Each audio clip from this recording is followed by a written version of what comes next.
So today you will be verifying Ohm's law. So what does Ohm's law state? Ohm's law states that voltage applied to any circuit is directly proportional to the current flowing in the circuit. So I will explain first what are the components that we will use in this circuit diagram. Now the first component here is a rheostat. So rheostat is a resistance. So as you know, resistance opposes electric current. Now to connect this rheostat in a circuit, we have to check which terminals we have to select.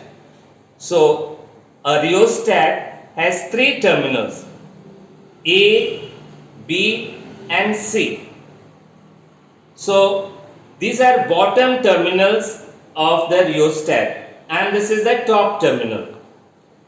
Now when you connect both the bottom terminals of a rheostat, this rheostat becomes fixed.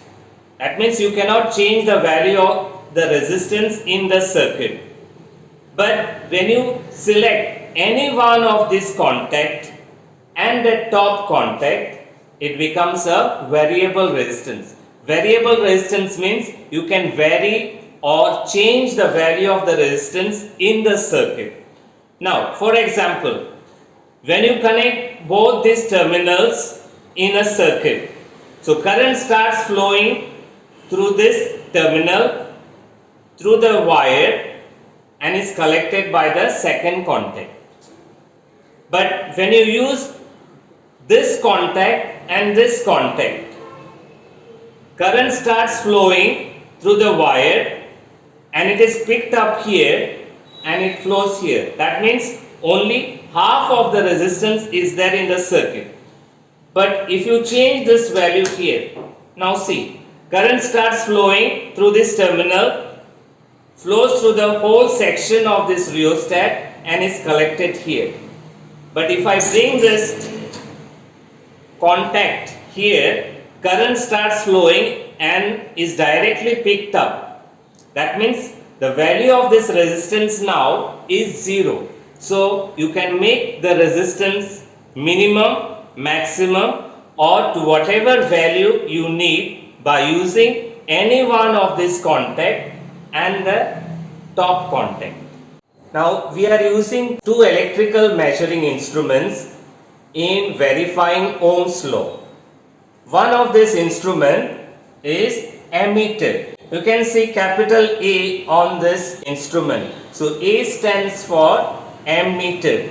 Now ammeter is used in electric circuits to measure electric current, and ammeter is always connected in series with the load. Now the capacity of this ammeter is 1 amp.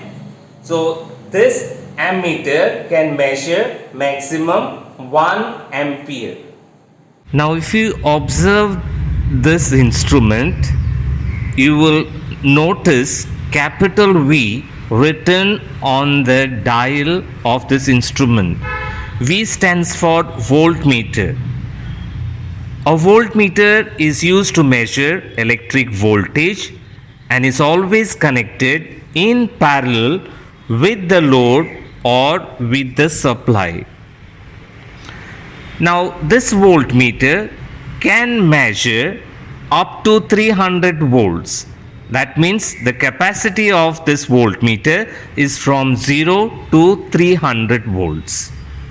If you observe the dial of these instruments carefully, you will find a symbol here which shows it is a moving iron instrument.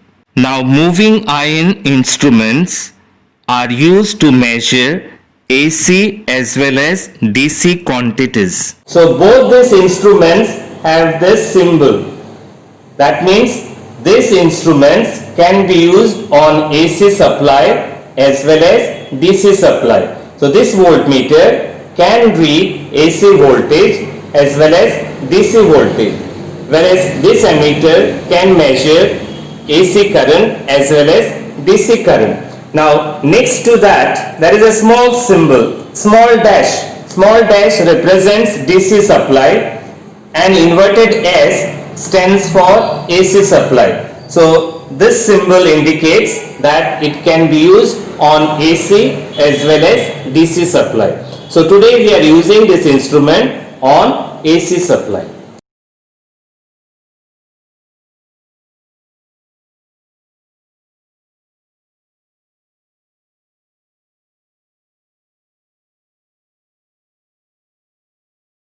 Now here you find the auto transformer, the rheostat, the ammeter and the voltmeter are connected as per the circuit diagram. Supply wire, the phase is connected to the ammeter. From the ammeter it goes to the voltmeter and the rheostat, the bottom terminal. From the rheostat it goes to the voltmeter. From the voltmeter it comes back to neutral. Now from ammeter one more wire is connected to voltmeter. So ammeter comes in series and voltmeter comes in parallel. Now when I give the supply, this resistance is fixed. We are not changing the value of the resistance. So now if you observe the pointer of the instruments carefully, you will see they will be deflected in clockwise direction. That means when you increase the voltage, the current also increases. This is what Ohm's law states, that voltage is directly proportional to the current. Now let us take the first reading. The first reading is 0.4 amperes, whereas the voltage is 160 volts. Now I increase this current to 0.5 amperes and you will see the voltage increases or rises 200 volts. I increase this current to 0.6 and what you see, the voltage rises to 240 volts. So when the voltage increases, the current also increases in the same proportion. So if you decrease the voltage, the current also decreases. So now let us change this contact to here. I've already changed. So when you use one bottom terminal and one top terminal, this resistance become a variable resistance. That means you can change the value, and I will change the value and let us see what is the proportion between electric current and electrical resistance. Now here electric current will flow through the full resistance. That means full value of this resistance is in the circuit. So I will give supply and I give some voltage. Now when I move the contact of the rheostat, what you see is the value of the resistance decreases whereas current is increasing. If you see the pointer of the ammeter, it deflects in clockwise direction, whereas when you increase the resistance, current decreases. So electric current and resistance, they are inversely proportional. That is, when you decrease the resistance, current increases, or when you increase the resistance, current decreases. So Ohm's law states that current flowing through any electrical circuit is directly proportional to the voltage, provided physical conditions like temperature remains constant. Now the readings which we have noted, I have plotted on this graph. On the x-axis you have current. Now each division, that means 1 centimeter on the x-axis is equal to 0.1 amperes, whereas on the y-axis we plot the voltage. So 1 centimeter is equal to 20 volts. Our first reading was 0.4 amperes. So the point is here, and 160 volts. So this is the first point on the graph. Second point was 0.5 amperes and 200 volts. So this is the second point on the graph. And the third point was 0.6 amperes and 240 volts. So we can draw a straight line, and what you observe here is this line passes through the origin of the graph. Now if the slope of this graph is calculated, it will be 400, and resistance is measured in ohms. So the value of the resistance in the circuit is 400 ohms.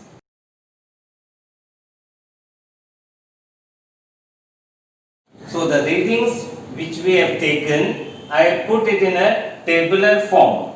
The first reading, the current was 0.4 amperes, voltage 160 volts. Second reading 0.5, 200 volts. Third reading 0.6 amperes, 240 volts. Now this resistance I have calculated over here. So resistance is equal to voltage upon current. So in the first reading, what is the voltage? 160. Divide by 0.4. So you get 400. So the value of the rheostat which we use as fixed resistance is 400 ohms. If you take the second reading and the third reading, the value is calculated to be as 400. Now using graphical method, we can also find the value of the resistance. For that we need a formula for slope. So slope of the graph represented by m is equal to y2 minus y1 upon x2 minus x1. Now the y-axis represented voltage and the x-axis represented current in the graph. So I take the first two readings. So y2 is 200 and y1 is 160. So 200 minus 160 upon x2 is the current referring to 200 volts is 0.5 minus 0.4. So which works out to be 400. So analytical method or graphical method, the value of the resistance is 400 ohms. So in Ohm's law, you have to remember that voltage is directly proportional to the electric current, provided physical conditions of the conductor remain same. Now, what is the relationship between electric current and resistance? Electric current is inversely proportional to the resistance. That means if you increase the resistance, the value of the current decreases.